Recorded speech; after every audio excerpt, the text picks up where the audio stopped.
여러분들은 어떠신지 모르겠지만 저는 목회를 하면서 낙심하고 그 깊은 그 수렁에 빠진 것 같은 느낌을 겪는 경우가 굉장히 많습니다. 제 삶을 돌아보았을 때, 또 저희 주변에 있는 이 세상을 돌아보았을 때 얼마나 우리가 이 소망 없는 가운데 정말 이 참담한 그런 삶을 살고 있는지, 이런 것이 아주 무거운 짐처럼 짓눌러 내리는 것입니다. 그런 상황 속에서 도대체 앞으로 나아갈 것, 조짐이 보이지 아니하고 어떤 그 개선될 만한 어떤 방법이 보이지 않는 그런 상황 속에 있는 것을 제가 많이 경험하게 되는 것입니다. 여러분, 지난 월요일 날 그 ABC 방송국의 Q&A 프로그램 보셨습니까? 보신 분들 계시면 한번 손 들어 보시겠어요? 많은 분들 보셨는데요. 거기에서 보셨듯이 얼마나 우리 사회가 이 복음과 이 기독교 신앙에 대해서 반감을 가지고 있는지 여러분 아마 많이 직접 경험을 하셨을 것입니다. 그런 걸 바라보면서 정말 사회가 점점 복음으로부터 멀어져 가려고 하는 이 성향을 보이는 가운데 우리가 거기에 서 있으면서 정말 그 어떤 손을 쓸 수가 없는 것처럼 느껴지는 그런 경우가 많이 있다는 것입니다. 2주 전에 한국 그 인터넷 신문에 끔찍한 사건이 보도되지 않았습니까? 한 남성이 7살 난 어린아이를, 여자아이를 납치해서 성폭행을 하고 만신창이가 된 그 어린아이를 폭우가 쏟아지는 거기에 그냥 내버려 두고 죽도록 남겨뒀던 것입니다. 이 장이 다 파열이 되고 움직일 수 없는 그런 상황에 있는 이 어린아이를 그냥 내버려 두고 도망간 그 사람의 모습을 보면서 정말 어떻게 이런 세상에서 우리가 살고 있을 수 있을까? 어떻게 우리가 이런 세상에서 희망과 소망을 가질 수 있을까? 이런 생각을 했을 때 정말 마음이 무너지는 것 같다는 것입니다. 또 며칠 전에는 아랍권에서 큰 폭동이 일어난 사실을 신문이 연일 보도하고 있는 것입니다. 미국의 어떤 영화를 만드는 제작자들이 엉터리 영화를 만들어가지고 이것을 이제 인터넷에 올렸는데 그 영화 내용이 이슬람교를 모독하는 내용을 담고 있다 해가지고 지금 이 아랍권에서 막 그 불 불듯이 폭동이 일어나고 데모가 일어나고 하는 상황을 우리가 보게 되는 것입니다. 이런 모든 일들을 돌아보았을 때 우리가 살고 있는 이 세상이 얼마나 무너진 세상인가, 거기에서 얼마나 우리가 소망 없이 살 수밖에 없는가, 이런 생각을 하게 되는 것이죠. 여러분 어떠십니까? 여러분의 개인적인 삶을 돌아보셨을 때 여러분께서 고민하고 계시는 이 죄의 문제와 또 여러분의 삶 속에 일어나고 있는 여러 가지 개인적인 어려운 일들, 이런 것들을 돌아보시면서 고민하고 걱정하고 염려하시면서 도대체 무슨 희망이 있는 것인가, 이런 생각을 가지실 때가 있지 않으십니까? 여러분, 오늘 가벼운 마음으로 기쁘고 즐겁게 교회를 찾아오셨을 텐데요. 제가 거기에 이렇게 고춧가루를 뿌리는 것 같아서 굉장히 죄송스럽게 생각을 합니다. 밖에 날씨도 아주 화창하고 기분 좋은 그런 날씨이지만 제가 이렇게 말씀을 드릴 수밖에 없는 이유는 오늘 우리가 공부하게 되는 이 이사야서 11장의 말씀이 어떤 면에서 이 전후 문맥, 어떤 그 컨텍스트를 필요하기 때문에 그런 것입니다. 이 11장에 있는 말씀의 내용을 잘 이해하기 위해서는 지금 이 이사야서 전체를 통해서 무엇이 벌어지고 있는가, 무슨 사건이 일어나고 있는가, 이것을 잘 이해할 필요가 있다는 것입니다. 이제 다음 주면은 저희가 이사야서를 마치게 되는데요. 여러분, 1장부터 지금까지 이사야서 전체 내용을 통해서 무엇을 발견을 하셨습니까? 하나님께서 이 유다 백성들, 하나님의 백성들, 하나님께서 자기의 그 소유라고 만들어 놓으신 이 백성들의 이 참담한 모습, 이것을 우리가 계속해서 지금 확인하게 되는 것입니다.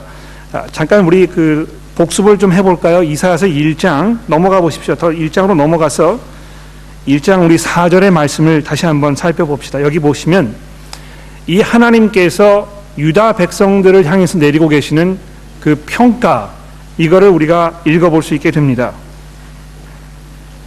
슬프다 범죄한 나라요, 허물진 백성이요, 행악의 종자요, 행위가 부패한 자식이로다. 그들이 여호와를 버리며 이스라엘의 거룩하신 이를 만홀히 여겨 멀리하고 물러갔도다. 너희가 어찌하여 매를 더 맞으려고 패역을 거듭하느냐?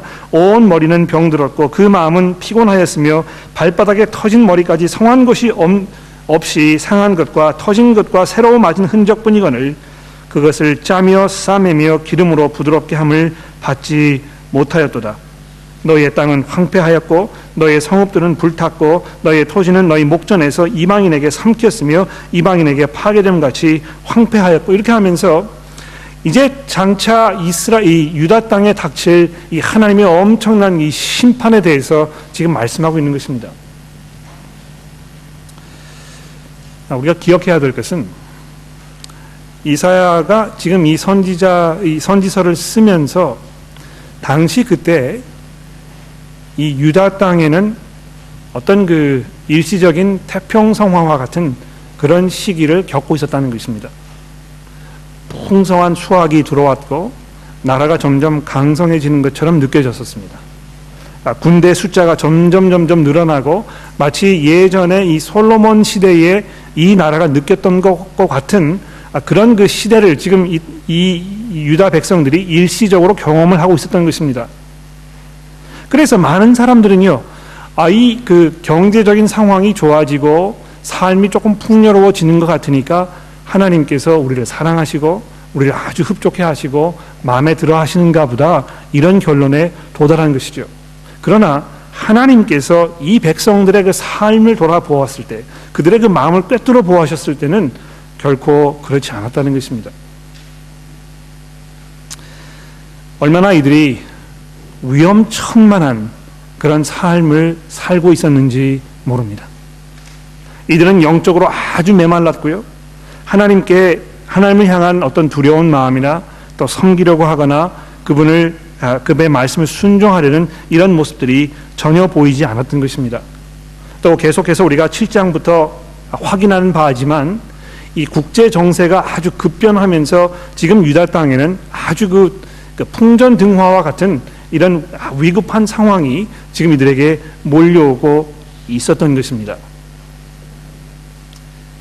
그런 상황 가운데에서 그런 아주 긴박하고 아주 긴장감이 도는, 정말 소망이 없고 희망이 없는 것처럼 보이는 이런 상황을 두고 이제 11장에서 이사야 선지자를 통해서 하나님의 이 엄청나고 하나님의 이 원대하신 이 계획과 목적이 지금 설명이 되고 있는 것입니다.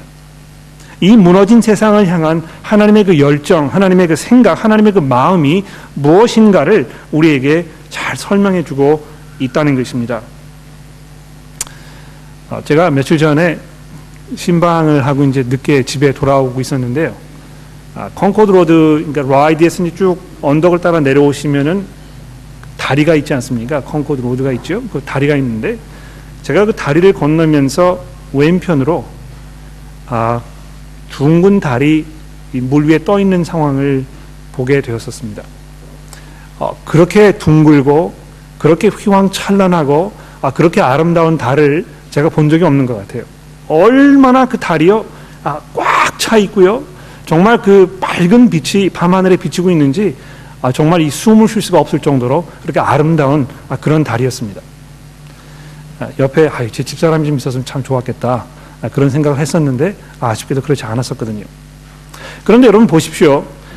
마치 그날 날씨가 흐려가지고 거기 그 구름이 끼고 또 그래서 하늘이 잘 보이지 아니하고 이렇게 했으면 그 달의 그 찬란한 그 모습을 충분히 제가 소화할 수가 없었을 것입니다.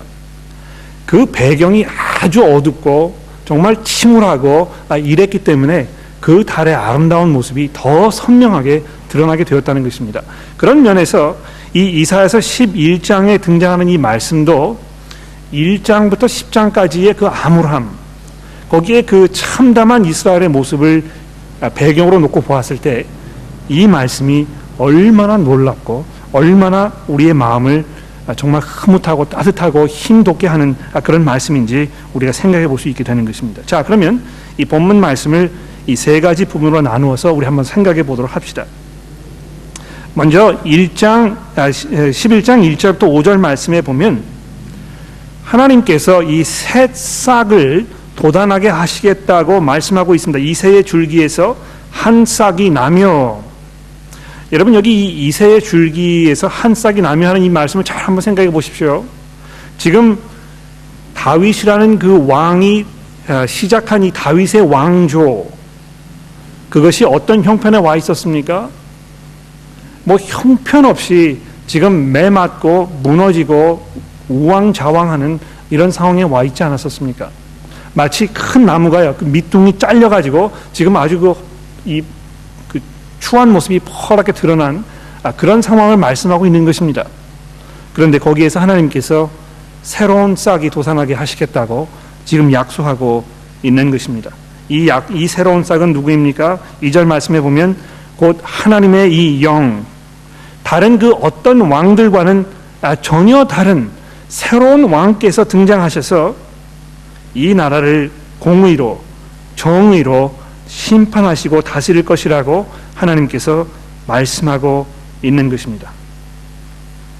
4절 말씀해 보십시오. 공의로 가난한 자를 심판하며 정직으로 세상의 겸손한 자를 판단할 것이며 그 입에 막대기로 세상을 치며 그의 입술의 기운으로 악인을 죽일 것이며 그 공의로 그의 허리를 삼으며 성실로 그 머리에 몸의 띠를 삼을 것이라고 말씀하고 있습니다.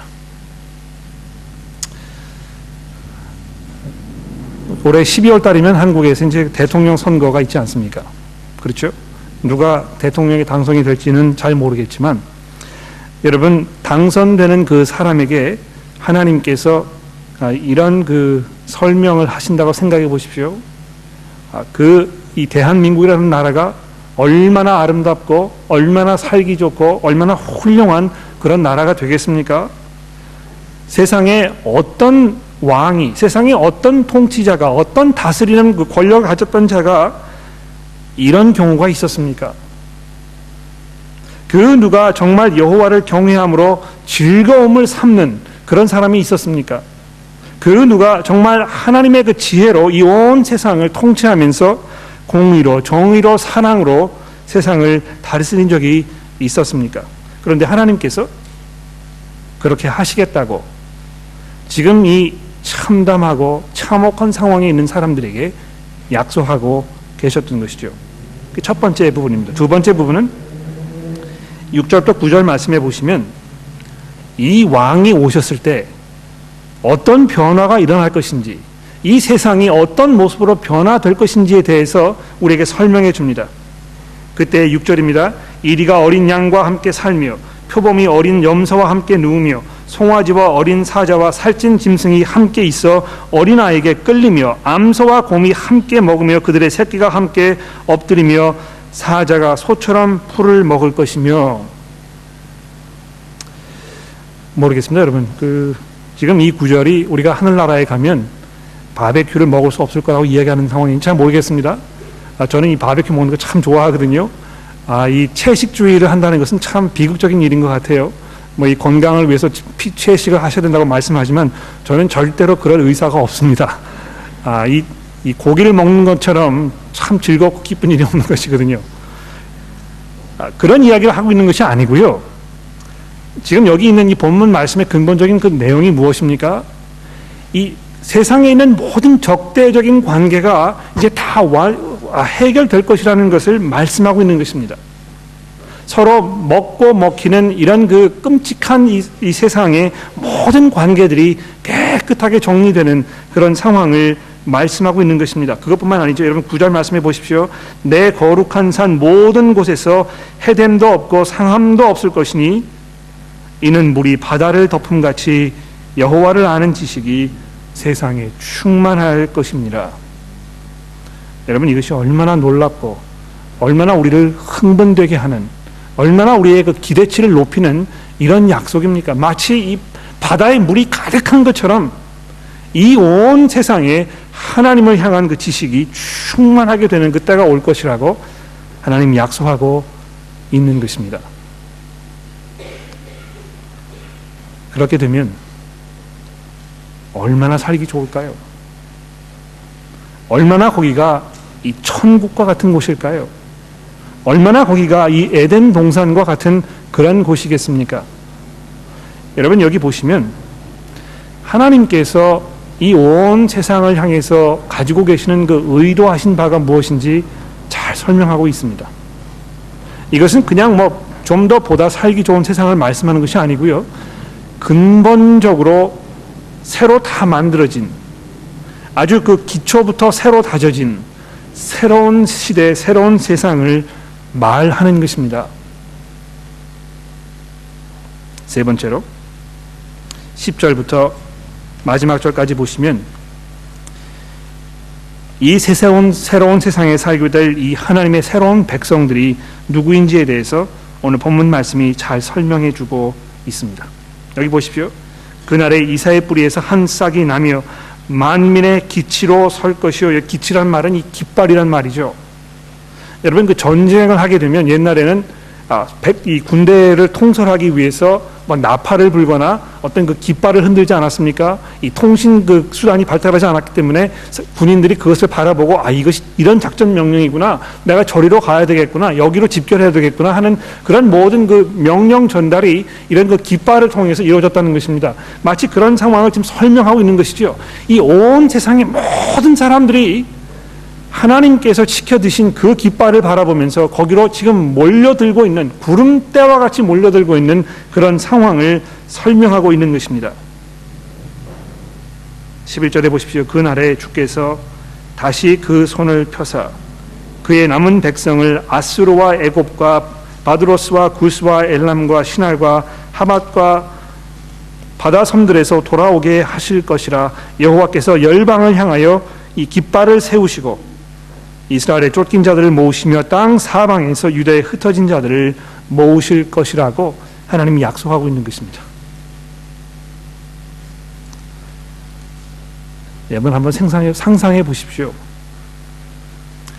하나님께서 세상을 창조하신 그 순간부터 이 마지막 날이 언제가 될지는 모르겠지만 이 인간의 모든 역사를 통해서 하나님께서 백성으로 삼으시고 불러주신 그 하늘의 천군과 천사와 같은 그 무리들이 거기에 모여있는 그 상황, 그 광경을 한번 상상해 보십시오. 또 이들은 어떤 사람들입니까? 무슨 목적으로 온 것입니까? 이들을 하나로 묶고 있는 그것이 무엇입니까? 바로 이 깃발 되신 이 메시아 예수 그리스도 그분이라는 것입니다. 이들은 그를 사랑하는 분이고 그를 섬기려고 하는 분이고 그분을 높여드리려고 하는 분이고 그분을 향해서 지금 달려들고 있는 그런 사람을 말하는 것입니다. 제가 그 호주에서 이제 즐기는 운동 중에 이제 크리켓이 있는데요. 저 크리켓이라는 운동을 굉장히 좋아하거든요. 그래서 뭐 경기장에 가서 보기도 하고 그렇습니다. 뭐 제가 자주 가는 건 아닙니다만 작년에 인디아 팀이 호주에 와서 경기를 했거든요.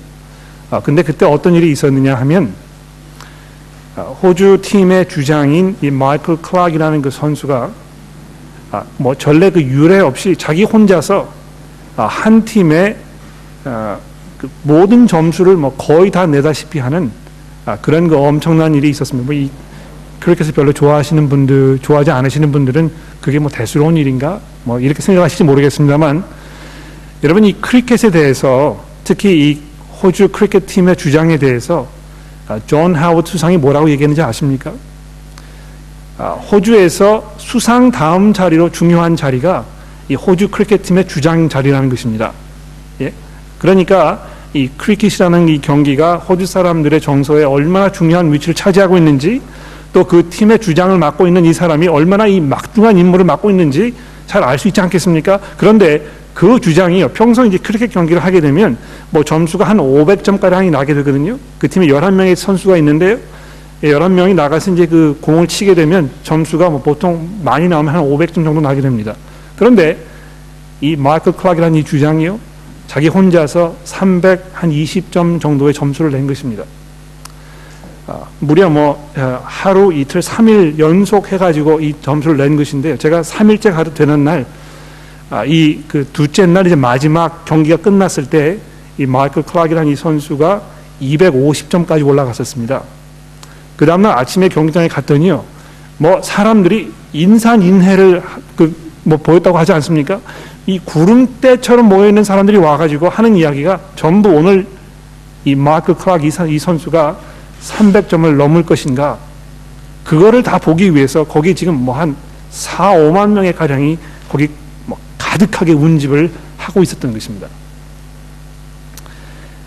어떻게 됐을까요? 그 선수가 300점을 내던 그 순간 이 운동, 제가 살면서 그 정도의 흥분의 도가니에 가본 적이 없습니다. 이 뭐 한국에서 그 2002년도 올림픽 그 축구 경기를 했을 때 아마 그런 상황이 벌어지지 않았나 제가 짐작을 하게 됩니다만, 저는 그 자리에 없어서 잘 모르겠는데요. 그날 아침에 이 300점이 나는 순간에 막 운동장이 무너질 정도의 기세로 놀라운 일이 벌어졌었습니다. 그 많은 사람들이요, 한 가지 목적을 향해서 그 한 선수에 집중하고 있는 그 상황, 그 환경, 그것이 지금 이 본문 말씀이 우리에게 이야기하고 있는 바라는 것입니다. 자, 그러면 세 가지 제가 말씀드리면서 결론을 내려보도록 하겠습니다. 이 본문 말씀은 여러분과 저에게 그리스도 안에 있는 소망에 대해서 말씀하고 있습니다. 무너지고 망가지고 타락해서 만신창이가 된 이 세상을 향해서 하나님께서 우리에게 뭘 약속하고 계십니까? 예수 그리스도 그분 안에 참 소망이 있다는 것입니다. 더 나아가서 예수 그리스도 안에 참 소망이 있는 것이 아니고요, 예수 그리스도 안에만 참 소망이 있다는 것입니다. 왜 그렇습니까? 하나님의 영이, 하나님께서 특히 이 사람을, 이 왕을 지명하셔서 이 온 세상을 정리하시기로, 이 온 세상을 다스리시기로 작정하셨기 때문에 그렇다는 것입니다. 그 누구도 이런 하나님의 특권과 이런 하나님의 선택하심을 경험하고 받아본 사람이 없다는 것이죠. 그리스도 안에만 이 소망이 있는 것입니다. 그러므로 여러분, 정치하시는 분들을 위해서 우리가 기도하고 또 그분들이 나라를 잘 다스릴 수 있도록 우리가 염려해주고 또 그분 격려해드리고 또 할 수 있는 대로 그분 위해서 기도해드리고 하는 일이 우리 그리스도인들의 마땅히 해야 할 책임이요 일입니다. 그러나 세상의 그 어느 정치인도 이 성경 말씀이 이야기하고 있는 이 새 세상, 이것을 우리에게 가져다 줄 수 없습니다. 이것을 약속해 줄 수 없는 것입니다. 그 어떤 정치가도, 그 어떤 왕도, 그 누구도 세상에서 여러분과 저에게 이 거듭나는 삶의 새로운 삶을 약속해 줄 수가 없다는 것입니다. 제가 들은 얘기인데요, 얼마 전에 어떤 교회에서 조금 있을 이 대통령 선거에 대해서 교우분들이 두 분 이야기하시다가 난투극을 벌이는 상황이 벌어졌다고 제가 이야기를 들었었습니다. 어떤 교회라고 제가 말씀드릴 수는 없습니다만 저희 교회에서도 그런 일이 벌어지지 않을 것이라 보장이 없다는 것입니다. 여러분 식사하실 때, 식탁 교제하실 때 뭐 이 정치에 대해서 많은 이야기 하고 계시죠? 막 거기에서 언쟁이 높아지고 여러분의 생각과 이거 뭐 이야기하시면서 누가 옳다 누가 그러다 이야기하시는 거 좋습니다만 여러분 한 가지만 기억하십시오. 그런 모든 수고와 노력이 결국에는 다 헛것이 되어버릴 것이라는 것입니다. 역사가 계속해서 그것을 우리에게 증명해 주고 있지 않습니까?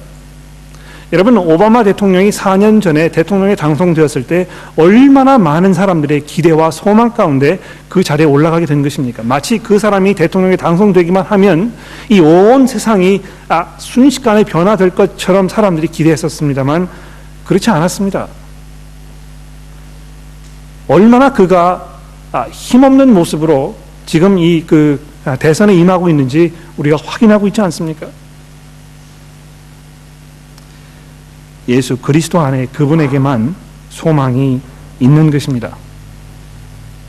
그리고 그분 안에 있는 그 소망이요, 지금 이 자리에서 이미 현실화되고 있습니다.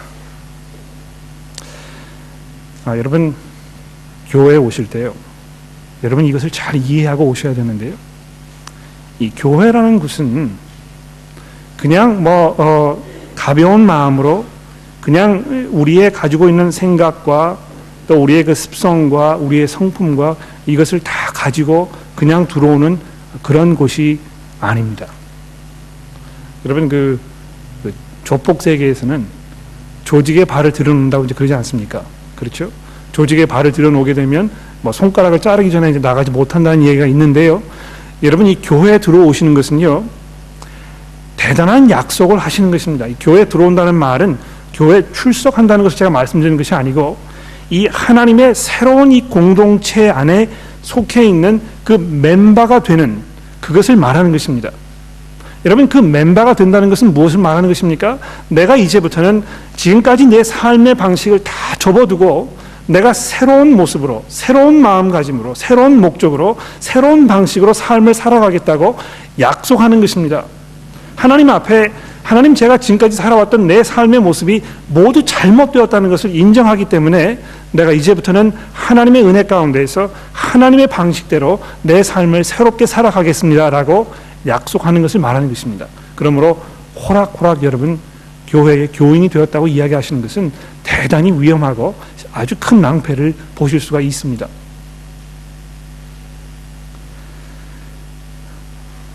하나님께서 세상을 향해서 가지고 계셨던 이 원대한 계획과 목적이 교회 안에서 지금 현재 현실화되고 있는 것입니다. 물론 저희 안에는요, 이 부족하고 우리의 죄성이 아직도 드러나는 그런 모습이 있는 것이 사실입니다만, 성경 말씀이 여러분과 저에게 계속해서 말씀해 주고 있는 것이 무엇입니까? 우리가 거듭났다고 얘기하지 않습니까? 이미 여러분과 저는 예수 그리스도 안에서 거듭난 것입니다. 이제 우리가 하나님 나라의 시민권을 가지고 새로운 모습으로 살 수 있게 된 것입니다. 그러므로 우리가 교회에서 서로 관계할 때 우리가 서로 새로운 모습으로 살아가는 그 모습이 분명히 우리 가운데 있어야 할 것입니다. 여러분이 하나님의 백성이라고 이야기하면서 하나님의 백성답지 않은 모습으로 교회에서 서로 관계하시게 되면 여러분은 스스로 내가 이 하나님의 백성에 소속되어 있지 않다는 것을 여러분의 입으로 시인하시는 것입니다. 세 번째로, 이 교회는 세상을 향한 하나님의 그 계획과 목적이 이 온 세상의 모든 민족들이 복음을 듣는 것이라는 것을 지금 우리에게 설명해 주고 있습니다. 어떤 특정한 한 나라, 한 국가에 있는 사람, 특정한 문화권에 사는 사람들, 특히 어떤 그 사회에서 어떤 계층의 특정한 사람들만을 위해서 이 복음이 있는 것이 아니고요. 오늘 성경 말씀 우리에게 이야기하고 있는 바는 무엇입니까? 이 온 세상의 모든 종류의 사람들이 이 예수 그리스도 그분의 모습을 바라보면서 그분에게 그 매력을 느끼고 그분에게 이 삶을 헌신하고 그분을 섬기기 위해서 달려오는 상황을 이야기하고 있지 않습니까? 우리 교회가 그런 모습을 보여야 할 것입니다. 제가 우리 1130am 회중을 바라보면서 염려하는 것 한 가지가 있습니다. 그거 뭔지 아십니까? 우리가 너무너무 이 한국 문화라는 그 울타리 안에 우리 스스로를 가두려고 하는 것이 아닌지 이거 돌아볼 필요가 있을 것입니다. 정말 우리가 우리 주변에 있는 중국 사람들, 인도 사람들, 호주 사람들 이런 분들을 향해서도 마음의 뜨거운 열정과 그런 사랑을 가지고 있는 것입니까? 제가 어떤 분과 이야기하면서 저희 교회에 있는 어떤 분인데요, 굉장히 민망스럽게 생각했던 것은 무엇이냐면 그냥 이렇게 생각이 없으시면 생각하지 않으시고 그냥 얘기하셨다고 제 생각이 되지만 우리 주변에 사는 이 중국 놈들 참 내가 참기가 어려워 이렇게 이야기하셨는데요, 제가 그때 심장이 멎는 것 같았습니다. 여러분 믿지 않으시는 분들이 우리가 그렇게 이야기하는 것을 들었다고 생각해 보십시오. 여러분, 우리는 세상 사람들과 그런 모습으로 관계하지 않습니다. 왜 그렇습니까? 하나님께서 여러분과 저를 그런 모습으로 관계하지 않으셨기 때문에 그런 것입니다. 우리가 아직 죄인 되었을 때에, 우리가 아직 하나님의 원수로 살고 있었을 때에 하나님께서 그 아들을 보내셔서 우리를 하나님의 자녀가 되게 하신 것 아닙니까? 그렇다면 저희가 저희 주변에 있는 이 모든 나라의 사람들을 바라보면서 우리가 교회로서 가져야 할 이 복음의 사명의식을 그분들을 향해서도 느껴야 할 것입니다. 저희가 옆에 있는 교회와 병합하는 문제를 기도하면서 생각하고 있습니다. 왜 우리가 이것을 하려고 하는 것입니까? 이것을 했을 때 우리에게 무슨 득이 있을까요? 이게 우리 교회에 성장하는 데 무슨 도움이 되겠습니까? 여러분, 이것은 분명히 잘못된 질문입니다. 이것을 함으로 인해서 우리에게 무슨 득이 있을까 하는 질문은 복음에 합당한 질문이 아니라는 것입니다. 예수 그리스도께서 이 땅에 오셨을 때 내가 세상에 감으로 해서 나에게 무슨 득이 있었을까 말씀하셨다면 여러분과 저는 지금 이 자리에 있을 수 없을 것입니다.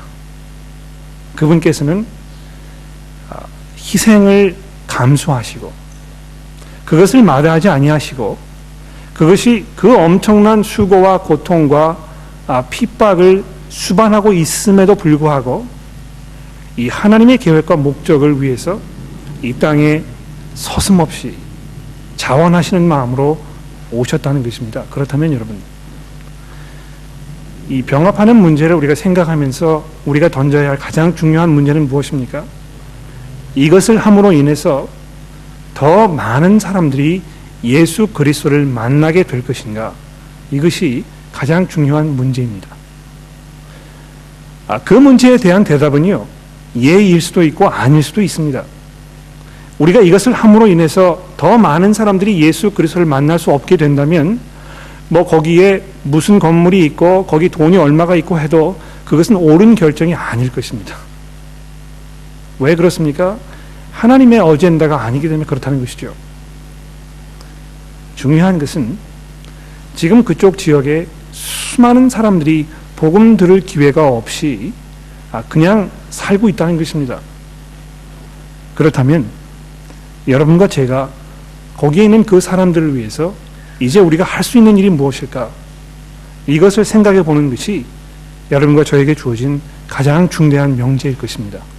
우리가 모이고 있는 이 에이시스 그룹에서 계속 이 문제를 이야기하고 있거든요. 이것을 함으로 인해서 정말 더 많은 사람에게 복음이 전달될 것인가? 여러분, 이것을 위해서 저와 함께 기도해 주시기를 부탁드립니다. 기도하겠습니다.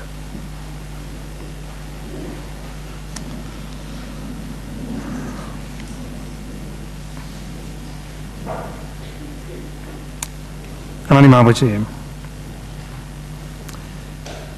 저희가 기대하지 않고 그저 소망 없이 절망 가운데 살고 있었을 때 그리스도께서 이 땅에 혜성처럼 나타나셔서 이 온 세상을 하나님의 공의와 정의와 사랑으로 통치하시고 다스리시며 저희를 그 은혜 가운데 불러주시니 감사합니다.